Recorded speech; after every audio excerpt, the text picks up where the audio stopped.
Diqqat, O'zbekistonda zilzila sodir bo'ldi. Assalomu alaykum aziz tomoshabin, tezkor xabar va yangiliklardan, birinchilardan bo'lib xabardor bo'lishni istasangiz, video ostiga bir dona like bosib, kanalimizga obuna bo'lishni unutmang.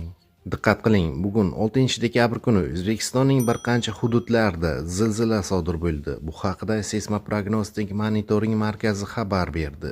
Zilzila soat 02:14 da sodir bo'lgan. Epimarkazda sezilish kuchi 5 ball, magnituda 4,5, chuqurlik 17 kilometrni tashkil qilgan.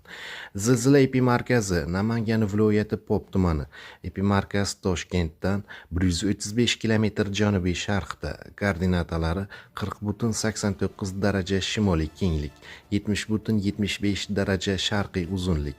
O'zbekiston Respublikasi hududida sezilish kuchi quyidagicha: Namangan viloyatida 3 ball, 77 kilometr, Farg'ona viloyatida 2-3 ball, 104 kilometr, Andijon viloyatida 2 ball, 129 kilometr, Toshkent shahrida 2 ball, 135 kilometr, Sirdaryo viloyatida 2 ball, 173 kilometrni tashkil etgan.